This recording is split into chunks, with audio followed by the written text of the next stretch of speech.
Okay, so there are a few things that you should consider before beginning to follow this tutorial. First of all, at least for the purposes which I'm using WRF for, which is to simulate ERA5 data, you're going to need a lot of space.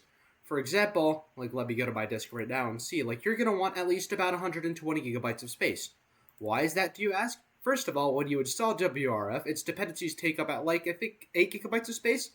And second of all, look at the output of my current simulation. You can see, we're going to go to properties real quick. It's 20.4 gigabytes in size. That's massive. So, also, if you don't have a powerful machine, you're going to need a machine with a lot of computing power. So, because WRF, it requires a lot of computing power, and if your machine isn't powerful enough, it could just cause the machine to crash, and we don't want that to happen.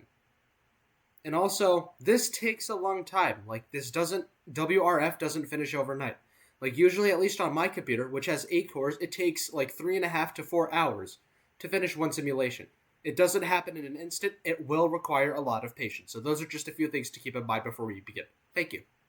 Okay, hello everybody. My name is Sakai Chandra, and today I'm going to be showing you guys how to simulate ERA5 data with WRF. Now, an important note is that this tutorial only works with ERA5 data, so I know it is possible to simulate HRRR and RAP and other model data like GFS with WRF, but I don't yet know how to do that. When I do learn, I will make a tutorial on how to do that. So the first thing you're going to do is you're going to compile WRF. It's a long process according to the following tutorial made by one of my friends. And I have linked this tutorial in the description. You will need to install Ubuntu, which you can access here. I'm going to show you guys Ubuntu in the App Store really quickly. So you will need to install Ubuntu. So install that. That's where you're running all of your WRF from. Okay, well, although I didn't mention it here, the first thing we're going to do is you're going to have to choose which day do I want to simulate. So a good archive or a good resource for finding days that you would want to simulate is Tornado Archive. So we're going to go to Tornado Archive and you can preview the ERA5 data. So you can see, okay, where are we likely to get tornadoes here and so on. So where should I probably simulate? So you can see the northern half of the warm sector is pretty cut off when it comes to convection. However, the southern part of the warm sector has quite a bit of cape and a lot of energy. So I'm personally going to choose the southern sector. Okay, so the first thing we have to do is to go to the WRF domain wizard. And what this does is it creates a domain for you to simulate WRF on. And this is really important as you will need to put it into your name list later. Okay, so first let's look here. Yeah, I want kind of this area, Tennessee, Alabama, and Georgia. So go new. Make sure this is mercator. And for my simulations, I choose to have mine 1500 by 1500. So I'll just suggest you guys do the same because I know for a fact that that will work. Okay, now I'm just going to click here and I'm just going to drag. I personally like to set mine, you can see over here, I like to set mine to be 350 to 350. So, okay, let's just see approach, or kind of like just above 350, 350. Okay, need to go that way. 356. Okay, that should be good. Now, if we look back, the tornadoes were kind of in this area, so probably kind of. Yeah, I think this, yeah, this should be good. Okay, sweet. Okay, so once that's done, you're going to want to click this, click the save button. And then you'll see this, you'll see your NAMELIST.WPS. And what you want to do, you're going to want to copy these lines. So copy that. And then, so actually, no, just keep that open for later. The next thing we have to do is to actually download our WRF data. And to do that, you will need two data sets. You will need the ERA5 on single levels and the ERA5 on pressure levels. So be sure to, I'll link the site in the description for both, but you will need to create a climate data set account. So you can see I've logged into my account here. Now, so we're going to start with the pressure levels because that's the easier one. So first, make sure you selected reanalysis. Now select all variables. And now let's see, we wanted to simulate April 3rd, 1974. So I'm going to select 1974 and a month, April. Now for days, so you'll see how some of the tornadoes here occurred after 0 standard general military time on the 4th. So we're going to select April 3rd and April 4th because the times here, they are in general military times. So you see the 0150. So if you wanted to get data for that, you would select 02. It's just that simple. Now, it is really important that you select data that includes initiation. You want to simulate before initiation. If you simulate after initiation, your results probably won't be that realistic. So we're going to do 18, 19, 20, 21, 22, 23. 0, 1, 2, and we'll just go to 3. Now for pressure levels, I personally like to select everything except everything that is not above 50. So I like to go all the way up to 50, select everything below that, but then uncheck everything above that. And now geographical area. Now this is where we're going to have to go back to the domain that we've created. You want to make sure that you download data for a slightly larger area than what your domain covers. So I'm going to X out of that. Okay, north 37, so I'm going to enter 39 for this case. You just want to be at least sufficiently larger. South 32 degrees, so I'm going to select 31. 31 should be good. And now I'm going to select negative 82 for the east, negative 82. And for the west, I'm going to select negative 90. Okay, great. Now make sure data format, select grid. And for download format, select unarchived. Be sure to accept the terms of use, because the first time you use this, you will have to do that. Okay, so now I'm going to click select submit form. Also, one more thing. Actually, let me go back to that real quick. Yeah, make sure all of your variables are selected. Select all of your variables. Okay, perfect. Now for the hard part, we're going to have to do single levels. And there's so much stuff that we have to select here, actually written in a list here. So first, yeah, click reanalysis. And now what I'm going to do, I'm going to open all of them actually. So I can just Command F everything just to show you what we need to get. Okay, now down, I'm going to show everything so I can Command F and easily access everything. Okay, so the first variable we need is 10 meters U component of wind. Most of those variables can be found up at the top. So 10 meters U component of wind. Okay, then I need 10 meter V component of wind. Okay, we need 2 meter dew point temperature. We need 2 meter temperature. Mean sea level pressure, very important. Sea surface temperature. Yep. Surface pressure. Yep. And now we're getting into the variables that are not at that area. Okay, so it's going to be these variables we're going to have to get, and they're not in this section right here. Okay, so skin temperature. So I'm going to select that. Snow density. Select that. We need snow depth. Select that. Soil temperature level. Whoops, let me close that out. Okay. Soil temperature levels 1, 2, 3, and 4. And I remember that you also need the volumetric soil layers 1, 2, water layer 3, and 4. So volumetric soil water layer 1, 2, 3, and 4. You do not need to select soil type, I'm pretty sure. Okay, so after that, you need a land sea mask. So select that, and then you need sea ice cover. So we're going to select that. Okay, now we're just going to do the same thing we did before when it comes to selecting days. So we're going to select 1974. We're going to select April. We're going to select the 3rd and the 4th, because remember the general military time here with the U in tornado. We did 18, so make sure that this stuff, like everything after here, year all the way down, should be exactly the same as it was for the previous file that we downloaded. So we're going to go there, and subregion extraction, just make sure that's the same. So we did 39, 31, and east, negative 82, and I'm pretty sure west was negative 90. Okay. Make sure to select grid. You're going to download format unarchived. Make sure to accept the terms of use, and you're going to submit form again.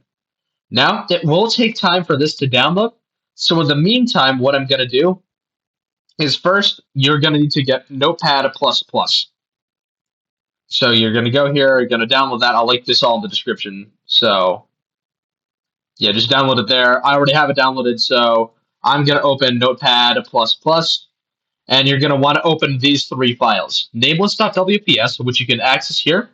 So first we go to our created WRF directory. So mine is created in System32. Just go to wherever it was created when you compiled it. So first, you're going to go to WPS, and you're going to, okay, that's where the namelist.wps is. So you're going to need to open that first. Next, you're going to need to open namelist.input. So that is in WRF. You're going to go to WRF, and then you're going to click on this folder called Run. This is going to be extremely important because this is actually where you end up running WRF. And let's see, nameless.input. Okay, wait a second. Hold on, let me sort by name so I can find it. Yes, nameless.input right there. So you're going to want to open both of those. And you will want to open This file, RSL error.0000, but that's for a reason later. Okay, now that we've opened this, the first thing you're going to have to do, don't worry, I'll copy this for it in the description. This is correct. First, you're going to make sure to link GOG data path to wherever your WPS GEOG stuff is. And that should have been installed in the tutorial.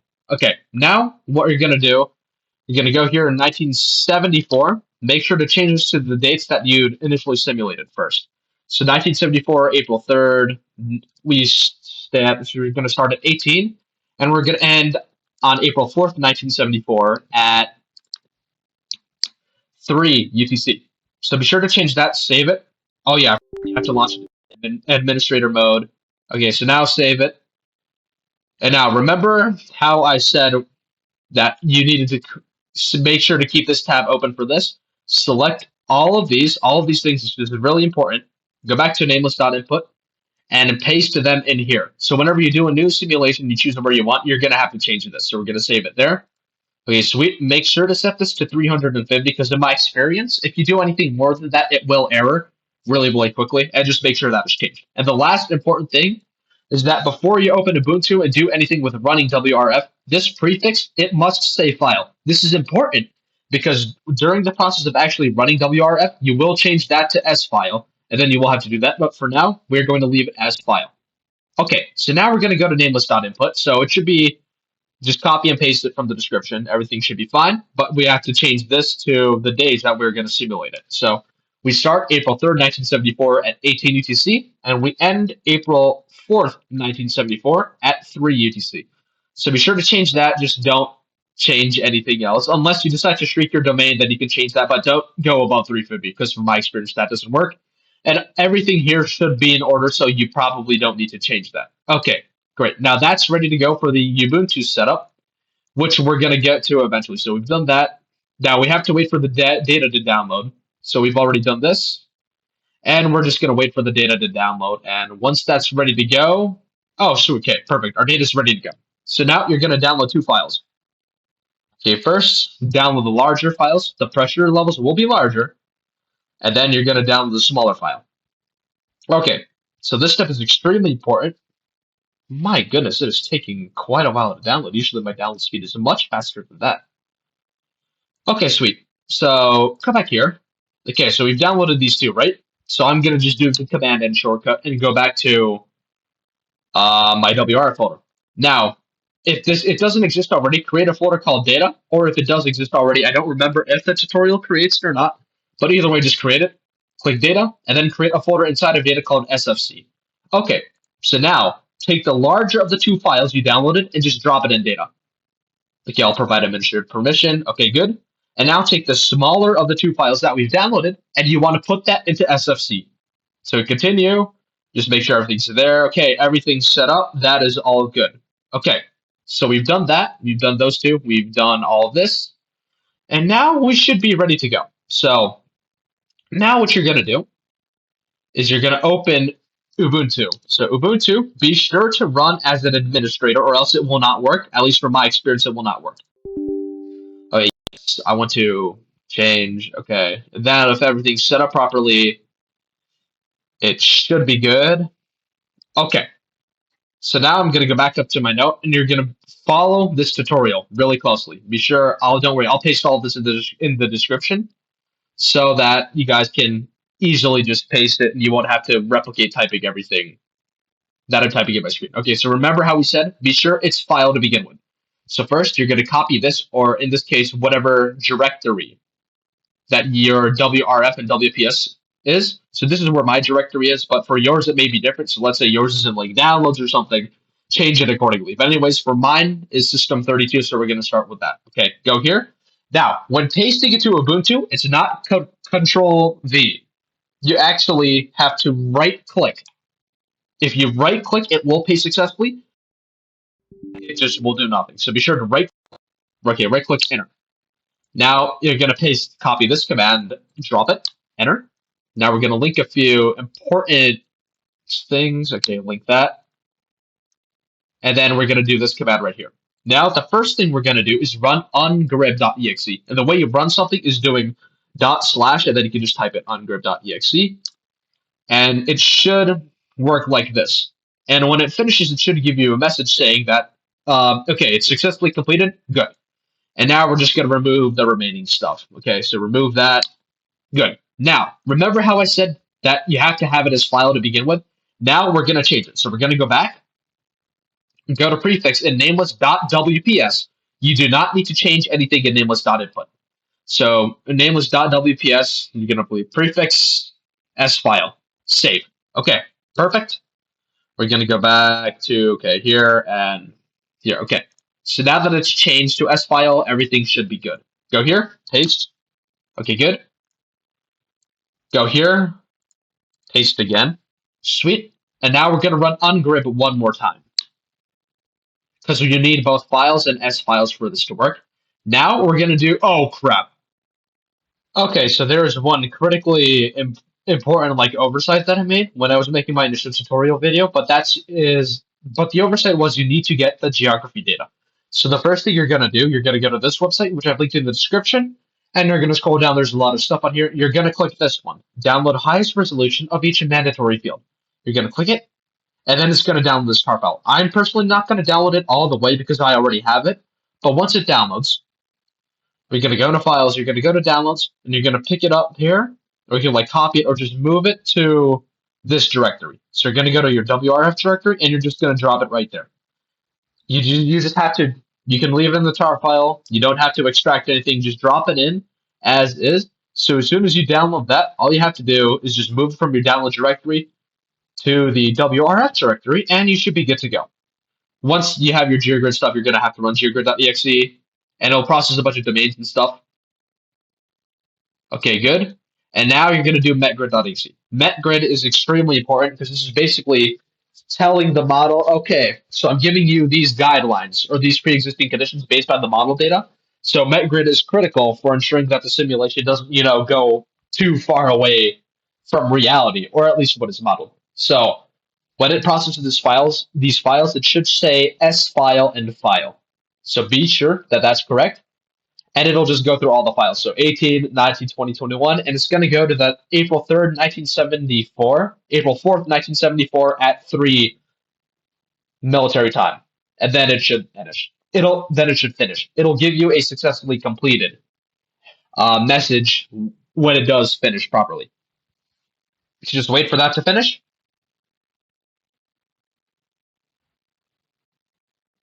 Okay, it should be finished just about now. Okay, perfect.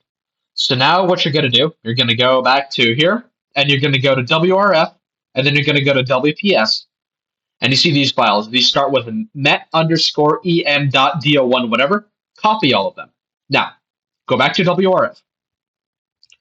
Click on WRF again, and then go back to our run directory that we mentioned earlier. This is where you get your namelist.input from. So this is an extremely important directory. Now right-click, or no, and then you want to paste all the files in here. Yes, I want permission for all items. Okay, sweet. Now all your files are pasted in here, and we are ready to go. So we can close that. And okay, so now we're going to go back a directory. So we're going to do cd ... Okay, and now we're going to go to command wrf.run, which gets you to a new directory. Now, the first thing you're going to have to do is run real.exe, because if something is wrong with one of your nameless or something, this will catch it. So it is critical that ./real.exe finishes first before you run the simulation, as it will catch any errors with your nameless that you may have made, which will ruin the simulation. So just wait for ./real.exe to finish, make sure it doesn't find any problems.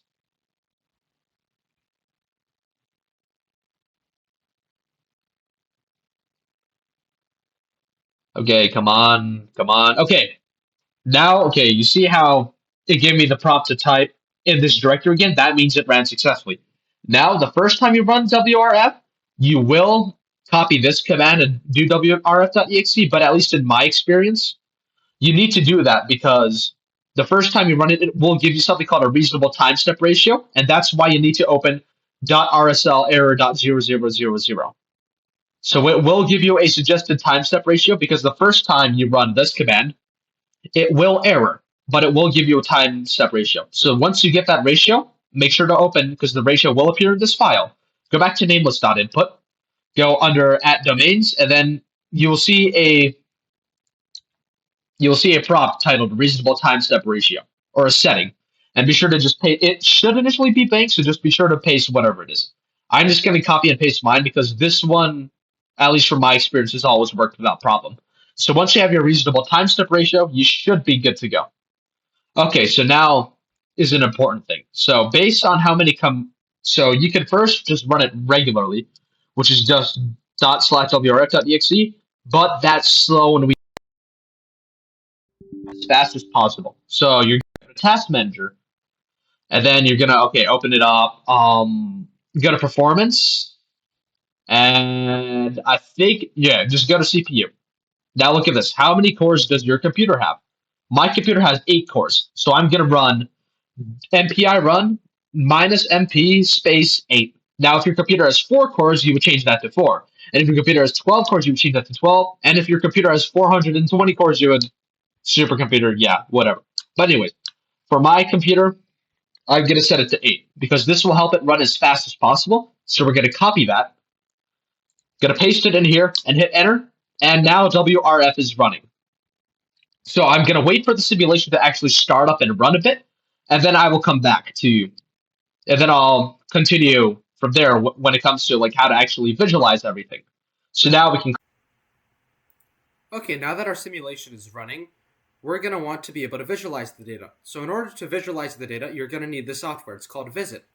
So I've put the link in the description, so just click it. And anyways, at the time of this video, the newest version is version 3.4. So just go to whatever the newest version is, if you're watching this many years in the future, and just download the newest version. I have Windows, so like personally, I just download that one. Should be good. Like I've already downloaded, but once you download and install Visit, you're gonna go here and you're just gonna open the app. Okay, so wait for Visit to open. And in the meantime, I'm gonna go to my run directory, which is where the output file is located. You see this file right here that's ever growing in size? That is our output file. So I'm gonna go here, I'm gonna copy my directory, which is really important because I need to be able to navigate to that file in Visit in order to visualize it. So the first thing we're going to do, we're going to click open and click on path and paste in the correct directory to the run directory and hit enter.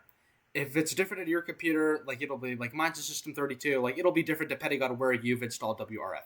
Anyway, so go to the run directory and then click on WRF out _D01 whatever you've simulated. So select it, but do not hit OK yet. Before that, and this is a mistake I make all the time, you have to go here. Click on Open File as Type. And scroll down and click NetCDF. Be sure to click NetCDF or else this will not work, and then hit OK. Okay, sweet. So now the first thing we're going to do is we're going to uncheck this. Uncheck that. Okay, now we're going to go to Add, and this is how we visualize reflectivity. And we're going to click pseudocolor, go to Q and Rain, and click ref L _ 10 centimeters. Or for that to show up.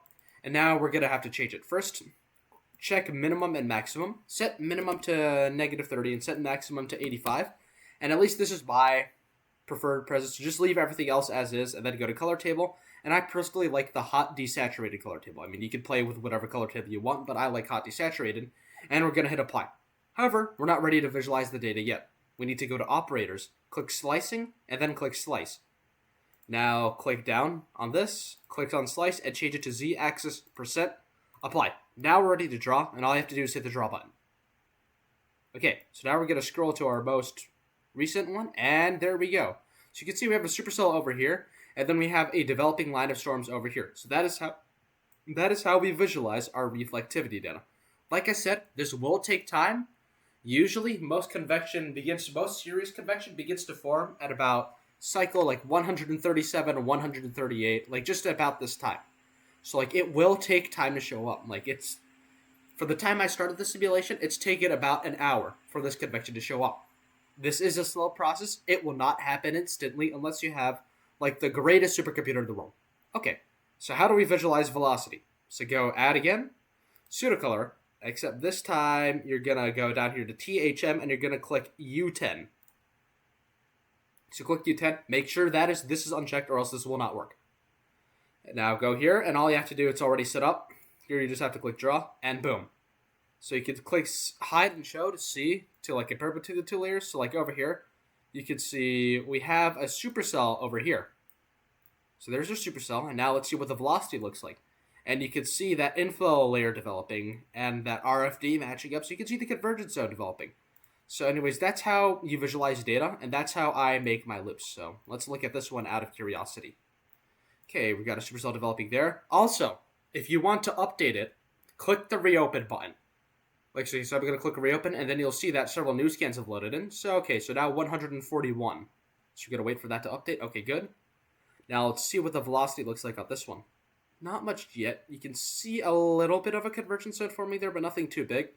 But let's look at our mature supercell over here and see what that looks like.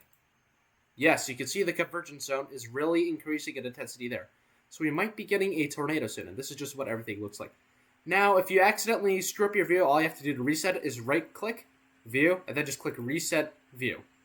And now you're just back to where you started. And then you can click hide and show to toggle between reflectivity and velocity. Anyways, guys, that's all for my tutorial. Hopefully everything worked. Hopefully you found this relatively straightforward. And if you have any questions, comments, or concerns, please don't hesitate to let me know in the comments. Thank you. Oh wait, actually, one more thing. There are a few things that could go wrong. For example, a dreaded issue is the segmentation fault, where your simulation will be running normally, and then all of a sudden it'll just error out. Like, you'll know it'll error out because it'll say something on Ubuntu like, oh, process exited command number 9 because of segmentation fault, or something like that. A segmentation fault happens when the process tries to access memory that it doesn't have access to, and this tends to happen randomly. Like, there's just some days where it happens, some days where it doesn't. Like, I'm not exactly sure entirely how to prevent it, but if it happens, just go back, select a slightly different grid, or maybe select a slightly different grid and just select different coordinates and stuff. Maybe try shrinking the grid a bit, and it should work. And worst comes to worst, just select a different day, unfortunately. And another issue, like remember how going up here we ran ./real.exe? If that doesn't work successfully, be sure to have, I'm going to go to Notepad++ here. Be sure to have rsl.error.0000 out, because this will tell you what is wrong. Usually, if ./real.exe fails, it's because there's something wrong in the name list. So this will tell you what's wrong, and then you'll just have to go back into your name list to fix whatever is wrong. Okay, guys, that should be everything. Thank you guys so much for watching, and yeah, happy simulating, I guess. I'm going to do one last update. And yeah, happy simulating, and can't wait to see what you guys do.